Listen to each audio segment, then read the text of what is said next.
Hello guys, welcome back to our daily quiz series. ठीक है, सो आज भी 3 क्वेश्चन है और 3 बहुत ही इंटरेस्टिंग क्वेश्चन है। इसमें से जो थर्ड क्वेश्चन है वो जो लोग कभी पहले पढ़ चुके होंगे या थोड़ा सा भी हिंट होगा वो तो उनके लिए बहुत ही आसान होगा, पीस ऑफ केक होगा। लेकिन अगर जो वो कॉन्सेप्ट को नहीं जानते वो इधर उधर का आंसर्स को कंफ्यूज हो जाएंगे, मतलब उस आंसर को बना नहीं पाएंगे। ठीक है, सही तरीके से सॉल्व नहीं कर पाएंगे। तो देखते हैं पहला और सेकंड क्वेश्चन। ठीक है, तो यहाँ पे फर्स्ट क्वेश्चन जो हमारा है, फर्स्ट क्वेश्चन है education can aid us to understand our world well। ठीक है, फिर से क्वेश्चन पढ़ लेता हूं।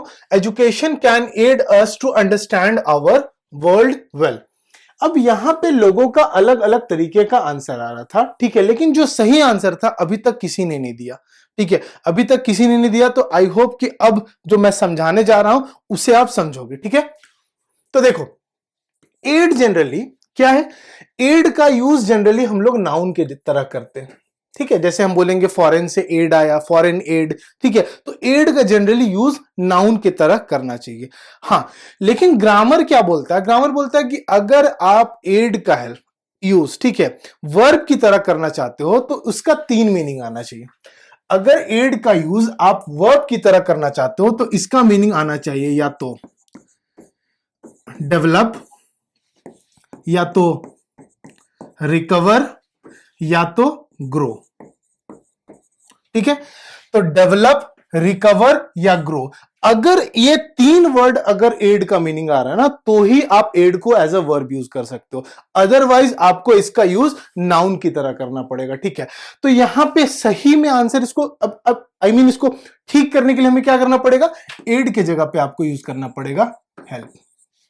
ठीक है, तो यह याद रखना। तो मैं ये नहीं बोल रहा हूं कि एड को आप वर्ब की तरह यूज नहीं कर सकते, लेकिन याद रखना अगर उसका मीनिंग रिकवर, डेवलप या ग्रो ये अगर आया मीनिंग तो ही जाके आप एड को यूज कर सकते हो as a verb, otherwise aid का यूज जनरली करना चाहिए नाउन के फॉर्म में। ठीक है, और वर्ब के तरीके से इनफॉर्मल वे में किया जाता है यूज। ठीक है, अब यहां पे कुछ और भी डाउट्स था स्टूडेंट को, वो बोल रहे थे यहां पे वेल को चेंज करने के लिए। ठीक है, तो वेल का यूज तो ठीक है ना, जैसे कि यहां पे अंडरस्टैंड, अंडरस्टैंड क्या है? मेरा वर्ब है। ठीक है, अब इसके लिए हम क्या कर सकते हैं? वेल का यूज किया है।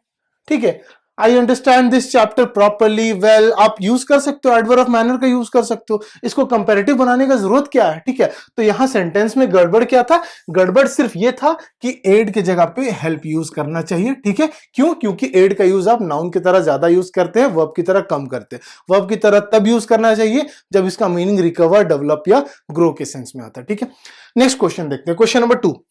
क्वेश्चन नंबर 2 है, they can learn faster with the aid of computers and do wonders. ठीक है, तो देखो यहां पे सबसे पहले देख लेते हैं क्या है।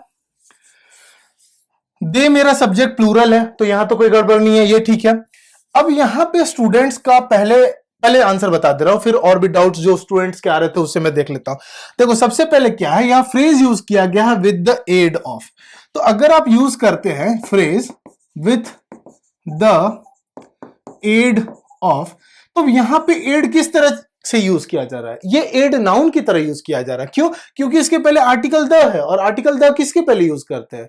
किसी नाउन के पहले। तो यहां ये सेंटेंस है, बिल्कुल ठीक है। ठीक है, अब यहां पे जो डाउट स्टूडेंट्स का आ रहा था वो यहां पे फास्टर के जगह पे कुछ लोग क्विकली बोल रहे हैं, कुछ लोग फास्ट बोल रहे हैं। ठीक है, तो देखो हमारे दिमाग में कभी कभी ये कॉन्सेप्ट सिखा दिया गया है, या हमने कभी भी कुछ कुछ बुक से ऐसा पढ़ा है कि कंपैरेटिव का तब यूज करेंगे जब सेंटेंस में 2 चीज दिखे। ठीक है, तो देखो 2 चीज तब दिखे ना जब हम किसी को older than, smaller than, younger than ऐसा सेंस में अगर यूज करते हैं।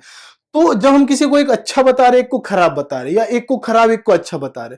लेकिन ऐसा भी बहुत सारे कंडीशंस होता है जहां पे आप कंपैरेटिव डिग्री का यूज कर सकते हैं without a sense of comparison. ठीक है, तो जैसे कि अगर मैं बोलूं कि I am feeling better today, ठीक है, तो I am feeling better today, तो यहां पे तो सेंटेंस सही है। आप इसको अब बोलोगे कि कंपैरेटिव क्यों यूज किए, 2 सब्जेक्ट्स नहीं है।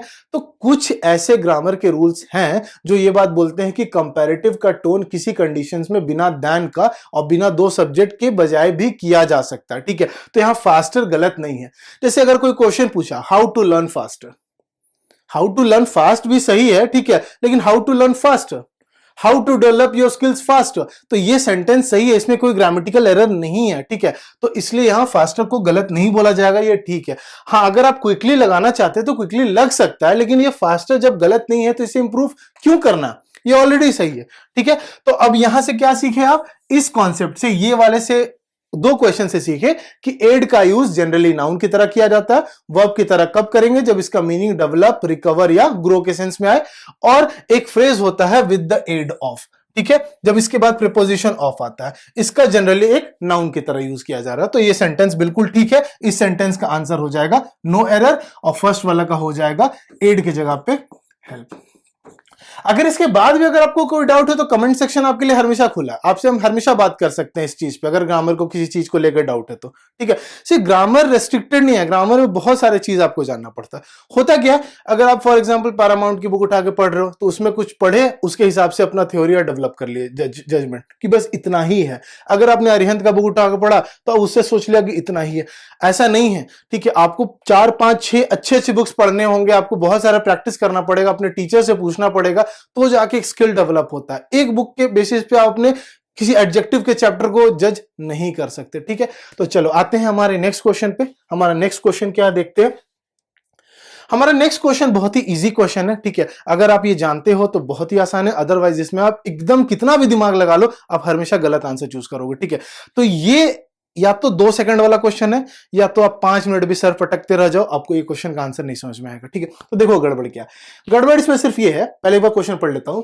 All the aircrafts have to be checked and refuelled, ठीक है। अब यहां पे देखो गड़बड़ क्या आ रहा है, गड़बड़ ये है, कुछ लोग नो एरर आंसर बोल रहे थे, नो एरर नहीं होगा। एयरक्राफ्ट का प्लूरल हमेशा एयरक्राफ्ट ही होता है, मतलब सिंगुलर भी एयरक्राफ्ट होता है, प्लूरल भी एयरक्राफ्ट होता है, जैसे डियर वाला सेंस आता है, ठीक है, कुछ कुछ फिश के सेंस में भी आता है। तो एयरक्राफ्ट्स में एयरक्राफ्ट्स नहीं होना चाहिए, एयरक्राफ्ट होगा, ठीक है। तो एयरक्राफ्ट का प्लूरल भी एयरक्राफ्ट होता है। अब ये बहुत लोग को पता होगा, तो पता होगा तो आपको तो बहुत आसान लगा होगा कि ये तो बहुत इजी क्वेश्चन है, लेकिन अगर आपको नहीं पता होगा ना तो बहुत ज्यादा कंफ्यूजन आपको इस क्वेश्चन में हुआ होगा, या 90% चांस है कि अगर ये कॉन्सेप्ट नहीं पता होगा तो आपने नो एरर अपना आंसर चूज किया होगा, ठीक है। तो आई होप आज भी आपको कुछ सीखने को मिला, ठीक है। तो मेरा जो ये मोटिव है डेली क्विज का, इसमें ऐसे क्वेश्चंस को लाना है जिससे थोड़ा कॉन्ट्रडिक्टरी हो, जिससे आपको थोड़ा कुछ सीखने को मिले, जिससे आपका नॉलेज का जो होराइजन है वो थोड़ा ब्रॉडन हो, वाइड हो, ठीक है। तो आई होप आपको आज का सेशन अच्छा लगा, मिलते हैं अगले सेशन पे। Till then happy learning and bye for now.